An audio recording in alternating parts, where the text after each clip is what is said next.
Welcome to another video. Hope everyone's doing alright in that. And welcome to the start of another big build. Over the next 3 videos, I'm going to be having a go putting this thing together. It's the Tamiya Porsche 911 GT3 RS. Absolutely fantastic. I've been itching at the bit to do this one. I bought it about 2 weeks ago and it went straight to the top of the pile. It's the most expensive model I've bought yet. It was $32.99. So I'm going to definitely be taking me time so I don't mess it up in that. I've already got it out of the box and set up behind us, ready to get on with it. So we'll have a little look at it. Then I'll run you through my little plan and we'll start seeing this thing come together. Fantastic. Right, this is everything that come in the box and this is what I'll be facing. And up to now, I'm pretty impressed. It's nicely laid out over 3 main sprues. All the parts are still on the sprues and that, so nothing's fell off and been rattling around. Yeah, absolutely fantastic. We've got the glass here. I've left them in the polythene until I need them so I don't get them scratched or anything. We've got the tyres. I think that's the back bumper. Fantastic. I've left the body in the polythene as well so I don't get any dirt or anything on it because I don't really want to mess the paint up on it and that. I have laid the decals out and that. I wouldn't normally do that. I'd probably keep them in the cellophane until I need them. But look at this. It comes with a masking kit for the windows. Absolutely fantastic. I've never used one of them before, so I'll be interested to see how I get on. Fantastic. We've got the little silver bits for the mirrors. Mint. Got the decals for the outside. I'm not too sure yet if I'm going to go with the silver or the black. I'll see when I get there. And finally, we've got these ones. Interior decals. I don't think I've used this many decals on the interior before. Be interesting to see if I can get these on without much hassle in that. And yeah, right, let's have a little flick through the instructions. I'll run you through my plan and we'll start building it. Right, we'll have a little flick through this instruction booklet while I run you through my little plan. Then we'll start seeing it come together. I have downloaded that from ScaleMates like I normally do, so I can zoom in and that. I find this one absolutely fantastic, so clear, mint. But my plan is to creep my way through it, 3 videos. We're going to be starting with the floor pan and all the underpinnings, all the suspension, the brakes and stuff like that. I've not done brakes and suspension to this level of detail before, so I'm going to be taking me time. If I need to go back over stuff, then I need to go back over stuff. But I'm not going to move on until I'm happy with everything and that. Fantastic. The colour for the bottom and that is a black, so I am going to be using a black primer as well as the black Valero, just in case I scratch it or anything. Then I'm not going back to like a grey or a white or anything. We're going to be working our way through this one. I think it goes up to number 8 here, and that'll be all the underpinnings, all the wheels done. Wheels I'm going to be doing in this bronze colour. Hopefully it works. I might lighten it to a gold if I have to, but I really fancy this colour. It looks mint. Then in part 2 we're going to be doing the interior. I have been on the configurator and I've got an idea of what I want the car to look like, so I'm pretty happy that they've included these decals to make it a bit more interesting than that. Fantastic. So in part 2 we'll be going from number 9 to number 15, I think. A lot to do in this one, so I'll probably just have a short intro and get straight into it. Fantastic. Then in part 3, the main event, the body in that, fantastic. The colour I've chose is this metallic blue colour. I'm hoping it's not going to be too light, and I hope I don't have a problem with it, because the last time I painted a car blue it ended up purple, and it was this Escort. You can see down the side of the bonnet it was meant to be blue, but for some reason it come out this colour. But fantastic. I'm going to try my best with all the decals. I did struggle, there's carbon fibre bits. I did struggle a bit on the McLaren getting some of these on. So I'm going to be taking my time. Like I say, if I get sick of it or I get too frustrated, I'm just going to stop for a couple of days, then come back and face it again. But I can't wait to do this window masking. I've never done that before, and I've always been interested in knowing if they're worth it or not, because I've seen them for sale in the model shops and online. But I'm happy to have a go at that. Fantastic. So right, grab yourself a cuppa, put your feet up, and let's start seeing this Porsche come together.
Right, I think I'm going to leave this part here.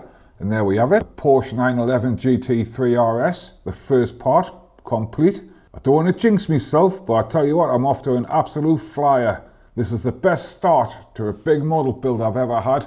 I have made a couple of little mistakes, and I got into a bit of a tangle at one point. But I tell you what, it's come out looking absolutely fantastic. I paid attention to the details, trying to do the calipers and the coils on the suspension and that. I did use the pens a lot. Them pens are fantastic. They're not too good at bigger areas. I tried to do this in white. This is one of my little mistakes. I done it with a pen and it took about 6 coats and it still looks streaky. So I sprayed it. It looked fantastic. Then I put my finger on it and I've sort of dulled it here. So I might go back over that and do that again. But it's on the bottom, so I'm not really that fussed about it. You might have seen us struggle with one of these decals. I lost it, I dropped it on here, and it took us about an hour and a half to try and find it. I'd almost give up on it, then I spotted it out the corner of my eye, so I got it back on, and it was looking great, but then again, then I got these brake discs muddled up. I put the backs on the fronts on the backs, and while I was trying to change them over, I lost the decal. I was absolutely gutted. All that fight to get it on in the first place, and I lost it. But it's no big deal. It's only a tiny little one, and the wheel's going to sit on it. So hopefully it'll look all right in that. But the paint's come out absolutely fantastic. I know it's only black and a bit of highlighting, but it's mint. I used the stainless steel spray on the brake discs and that, and then I went back over the middle of the hubs with this dark aluminium. I did try a lighter one. The lighter one was streaky as anything. So not all them pens are fantastic. Some of them that are pretty weak, I think. But I went over the dark aluminium one. The metallic pens are great, and it looks all right now. It looks all right. I did manage to get the steering working and that. In fact, everything's working. I have noticed I've missed a bottom spring with the red on here, so I might go back over and do that again, just so it looks like it's complete, because the rest of them are fantastic. I would never have got them with a brush, you know, never. But them pens, fantastic. I need a little bit more practice to get them a bit neater in that. But you know what? I'll take this one. So in the wheels, sorry, I nearly forgot about the wheels. I sprayed them with a dark bronze and it looked really dark. So I sprayed them with a Valero gold and it's sort of met halfway and I think they look fantastic. So they're getting kept like this. I was going to put them on, but in the instructions, they don't put them on till the end. So I'm going to leave them off just in case I make life difficult for myself, and I've still got the centre caps and the little decal to go on and that. I am going to change the body colour. I was going to do it this metallic blue, but I've managed to get my hands on another kit. Here, I'll bring it in and give you a look. It's absolutely fantastic. I had this on my list, but it's come my way a bit early. But it's this thing, that Renault Alpine 110, and this is the colour I need. So I'm going to put this one with this one and do it correctly in that. I'm going to get myself back on the configurator for this one and just see what I can come up with. That's way off in part 3, so I've got a couple of videos to think about it, and I might have a trip up the model shop at the weekend and see what paint he's got in stock. Next time we're going to be doing the interior. Fingers crossed it goes as well as this, and it'll be absolutely fantastic. It's a bit bland, a bit dark, and only a couple of little bits of highlights, but they have given us all these decals to go on. So that should brighten it up a bit in that. And fantastic. So if you like the video, likes, hit subscribes, do all the YouTubey stuff for us. And I'll see you in part 2.